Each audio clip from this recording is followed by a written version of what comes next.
स्वागत है दोस्तों मेरे इस चैनल में राम सर 100% में। और यहाँ पे चलिए हम आपको अच्छी सरल तरीके से मैथ बताएंगे। और चैनल में नए हो चैनल को सब्सक्राइब करें, वीडियो को लाइक करें एंड बेल आइकन दबाएं, जिससे सरल वीडियो आपके पास जल्दी पहुँचे। ज़्यादा से ज़्यादा शेयर करें अपने दोस्तों को। चलिए शुरू करते हैं। आज मैं आपको क्लास 10th बहुपद, जो हमारा लेसन 2 है बहुपद, उसमें आपको कॉन्सेप्ट क्लियर करने वाला हूँ। जो शुरू में आपका इंट्रोडक्शन है, ठीक है। यहाँ पे क्या होता है, बहुपद की घात, पद, इससे बहुत क्वेश्चन बनते हैं ऑब्जेक्टिव, तो इस पे मैं आपको बताने जा रहा हूँ, ठीक है। यहाँ पे 10th क्लास में आपको 3 प्रकार के बहुपद पढ़ने, ठीक है। पहला क्या पढ़ना है आपको, रैखिक बहुपद, ठीक है।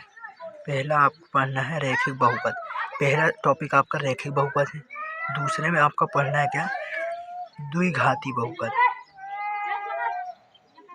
द्विघाती बहुपद।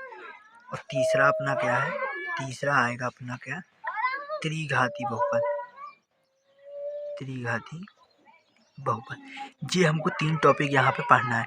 आप तो यहाँ तो पढ़ना है, आप और समझ लीजिए टॉपिकों को। चतुर्घाती क्या होता है, पंचघाती क्या होता है, बहुत ही सरल है। अब आपको रैखिक बहुपद क्या होता है। रैखिक बहुपद की अगर मैं परिभाषा दूँ तो ऐसा बहुपद जिसकी घात कितनी, 1 होती है, मतलब कि 1 डिग्री का बहुपद क्या होता है मेरा, रैखिक बहुपद। जिसकी घात 1 होती है उसको रैखिक बहुपद कहते हैं। तो आपको क्वेश्चन कैसे आएगा, आपको पेपर में क्वेश्चन आ सकता है कि जिसकी घात 1 होती है उसे क्या कहते हैं, ये आपका क्वेश्चन आ सकता है। तो आपका आंसर क्या होगा, आंसर होगा रैखिक बहुपद, ठीक है। ऐसे इस प्रकार से आपके क्वेश्चन बन सकते हैं घात के ऊपर। जी मैं क्या बता रहा हूँ आपको, घात बता रहा हूँ जी, घात है। रैखिक बहुपद की घात 1 होती है। उसी प्रकार द्विघाती, जैसे नाम से टेंस, आपको जो क्वेश्चन आएगा वो अधिकतर रैखिक का पास है, क्योंकि इसमें देखिए रैखिक है, रैखिक आप समझ नहीं पाएंगे। द्विघाती का बहुत सरल है, जैसा नाम वैसा काम। द्विघाती बहुपद मतलब कि जिसकी घात 2 होती है, 2 घात का बहुपद। इसी प्रकार त्रिघाती, जिसकी घात 3 होती है।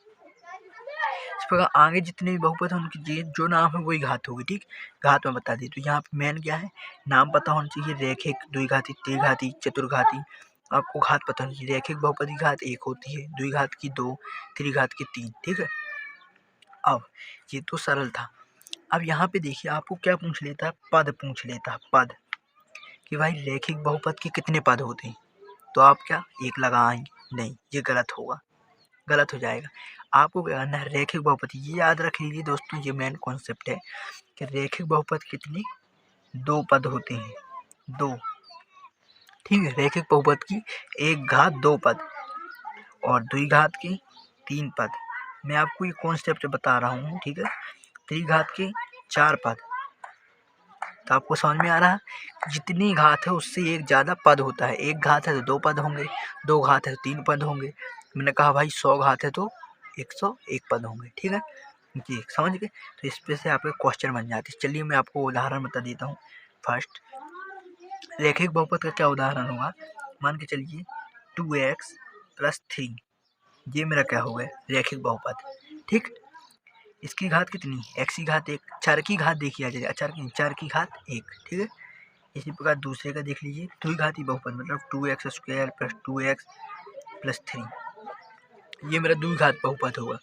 कैसे होगा, इस पद देख लीजिए 1 2 3, पद भी आपसे बहुत कम पूछे पर घात पता होनी चाहिए, ठीक। इसी प्रकार तीसरा क्वेश्चन क्या है मेरा, वो तीसरा कॉन्सेप्ट में देख लेता हूँ। त्रिघात का उदाहरण देख लीजिए आप, 3x³ + 2x² + x + 1, ये मेरा हो जाएगा क्या, त्रिघात का उदाहरण।